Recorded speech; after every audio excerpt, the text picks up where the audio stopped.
Good evening, everyone, and thank you very much for being here for Sentebale, a charity that myself and Prince Seeiso created all the way back in 2006 to honour our mother's legacy in supporting those affected by HIV and AIDS.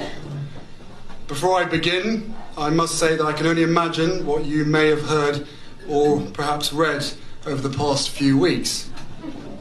So, I want you to hear the truth from me, as much as I can share, not as a prince or a duke, but as Harry, the same person that many of you have watched grow up over the last 35 years, but now with a clearer perspective. The UK is my home, and a place that I love. That will never change.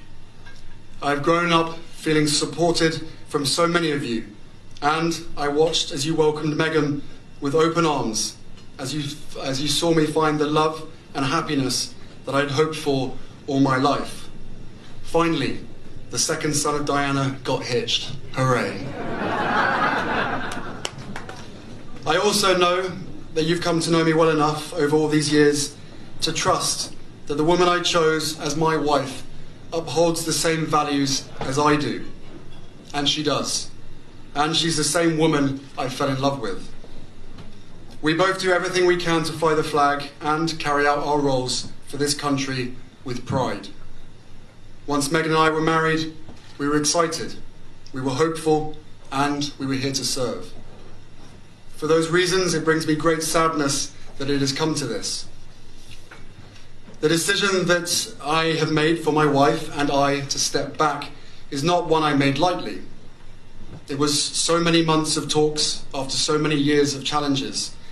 And I know I haven't always gotten it right, but as far as this goes, there really was no other option. What I want to make clear is, we're not walking away. And we certainly aren't walking away from you. Our hope was to continue serving the Queen, the Commonwealth, and my military associations, but without public funding.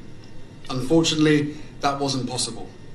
I've accepted this, knowing that it doesn't change who I am or how committed I am. But I hope that helps you understand what it had come to, that I would step my family back from all I have ever known, to take a step forward into what I hope can be a more peaceful life. I was born into this life, and it is a great honour to serve my country and the Queen. When I lost my mum 23 years ago, you took me under your wing. You looked out for me for so long, but the media is a powerful force. And my hope is one day our collective support for each other can be more powerful, because this is so much bigger than just us. It has been our privilege to serve you, and we will continue to lead a life of service. So in that respect, nothing changes. It has also been a privilege to meet so many of you and to feel your excitement for our son Archie, who saw snow for the first time the other day and thought it was bloody brilliant.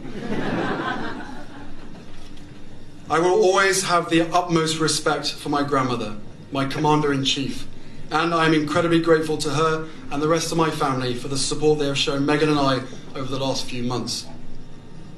I will continue to be the same man who holds his country dear and dedicates his life to supporting the causes, charities and military communities that are so important to me.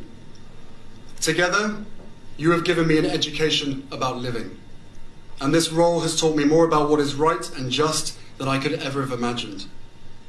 We are taking a leap of faith, so thank you for giving me the courage to take this next step.